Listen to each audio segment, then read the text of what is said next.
ರಾಜ್ಯದ ಜನರೇ ಎಚ್ಚರ. ಅಡ್ರೆಸ್ ಕೇಳೋ ನೆಪದಲ್ಲಿ ಕಳ್ಳರು ಎಂಟ್ರಿ ಕೊಡ್ತಾ ಇದ್ದಾರೆ. ನೋಡ್ತಿದ್ದಂತೆ ಚಿನ್ನದ ಸರವನ್ನ ಕದ್ದು ಎಸ್ಕೇಪ್ ಆಗ್ತಾರೆ ಅಲ್ಲಿಂದ.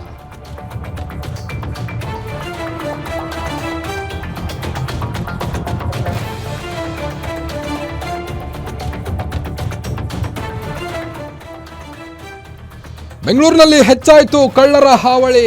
ನೆಲಮಂಗಲದಲ್ಲಿ 4 ಕಡೆ ಸರಗಳ್ಳತನವಾಗಿದೆ. ಎತ್ತ ಗಿರಿನಗರದಲ್ಲಿ ಮಗು ಕೈಯಲ್ಲಿದ್ದಂತಹ ಚಿನ್ನದ ಬಳೆ ಕೂಡ ಕದ್ದಿದ್ದಾರೆ. ಕಳ್ಳರು ಅಡ್ರೆಸ್ ಕೇಳೋ ನೆಪದಲ್ಲಿ ಎಂಟ್ರಿ ಕೊಡ್ತಾ ಇದ್ದಾರೆ. ನೋಡ್ತಿದ್ದಂತೆ ಚಿನ್ನದ ಸರವನ್ನ ಕದ್ದು ಎಸ್ಕೇಪ್ ಆಗ್ತಾ ಇದ್ದಾರೆ. ನೆಲಮಂಗಲ ತಾಲೂಕಿನ 4 ಕಡೆ ಸರಗಳ್ಳತನವಾಗಿದೆ ಇವತ್ತು. ಚಂದನಹೊಸಹಳ್ಳಿ, ಗೌರಮ್ಮ, ಬೀರಗೊಂಡನಹಳ್ಳಿ, ಪಿಳ್ಳಳ್ಳಿ, ಕಾಡನೂರು ಗ್ರಾಮಗಳಲ್ಲಿ ಈ ಒಂದು ಖದೀಮರು ಸರ ಕದ್ದು ಪರಾರಿಯಾಗ್ತಾ ಇದ್ದಾರೆ. ಈ ಒಂದು ದುಷ್ಕೃತ್ಯಕ್ಕೆ ಬಳಸಲಾಗ್ತಾ ಇದೆ ಪಲ್ಸರ್ ಬೈಕ್ನಲ್ಲಿ ಬಂದು ಸರ ಕಸಿಯುವ ದೃಶ್ಯ ಈಗ ಸೆರೆಯಾಗಿರುವಂಥದ್ದು. ಸಿಸಿಟಿವಿಯಲ್ಲಿ ಆರೋಪಿಗಳ ಚಲನವಲನ ಸೆರೆಯಾಗಿರುವಂಥದ್ದು. ಪಲ್ಸರ್ ಬೈಕ್ನಲ್ಲಿ ಬಂದು ಮಹಿಳೆಯರು ಓಡಾಡುವುದನ್ನು ಸೂಕ್ಷ್ಮವಾಗಿ ಗಮನಿಸಿ ಅಲ್ಲಿಂದ ಅವರ ಕೊಳ್ಳಲ್ಲಿದ್ದಂಥ ಚಿನ್ನದ ಸರವನ್ನು ಕದ್ದು ಎಸ್ಕೇಪ್ ಆಗ್ತಾರೆ ಈ ಖದೀಮರು. ಮೊದಲಿಗೆ ಅಡ್ರೆಸ್ ಕೇಳೋ ನೆಪದಲ್ಲಿ ನಿಮ್ಮ ಹತ್ರ ಬರ್ತಾರೆ. ನಂತರ ಅಡ್ರೆಸ್ ಕೇಳೋ ನೆಪದಲ್ಲಿ ನಿಮ್ಮ ಸರವನ್ನ ಕದ್ದು ಆ ಜಾಗದಿಂದ ಪರಾರಿ ಆಗ್ತಾರೆ. ನೀವು ದೃಶ್ಯದಲ್ಲಿ ಗಮನಿಸಬಹುದು.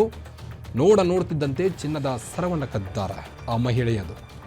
ನೆಲಮಂಗಲದಲ್ಲಿ ಆದಂತಹ ಘಟನೆ ಇದು. ನೆಲಮಂಗಲ ತಾಲೂಕಿನ 4 ಕಡೆ ಕಳ್ಳತನವಾಗಿದೆ ಇವತ್ತು. ಇನ್ನು ಪುಟ್ಟ ಮಗು ಕೈಯಲ್ಲಿದ್ದಂಥ ಚಿನ್ನದ ಬಳೆ ಕೂಡ ಬಿಟ್ಟಿಲ್ಲ ಈ ಕಿಲಾಡಿ ಕಳ್ಳಿಯೊಬ್ಬಳು. ನೆಲಮಂಗಲದಲ್ಲಿ 4 ಕಡೆ ಆಗಿದೆ ಇವತ್ತು ಸರಗಳ್ಳತನ. ನೋಡ್ತಿದ್ದಂತೆ ಸರವನ್ನ ಕದ್ದು ಎಸ್ಕೇಪ್ ಆಗ್ತಾರೆ. ಹುಷಾರ್. ಮನೆಯಲ್ಲಿದ್ದಂಥ ಮಹಿಳೆಯರು ವಾಕಿಂಗ್ ಹೋಗುವಾಗ ಅಥವಾ ಯಾವುದೋ ಒಂದು ಫಂಕ್ಷನ್ ಹೋಗುವಾಗ ನಿಮ್ಮ ಒಂದು ವಸ್ತುವಿಗೆ ನೀವೇ ಜವಾಬ್ದಾರರು. ರೆಸ್ಪಾನ್ಸಿಬಿಲಿಟಿ ಇರಲಿ. ಯಾಕಂದರೆ ಚಿನ್ನದ ಸರ ಅಂದರೆ ನಿಮ್ಗೆ ಗೊತ್ತಿದೆ ಎಷ್ಟು ವ್ಯಾಲ್ಯೂಯೇಬಲ್ ಅಂತ.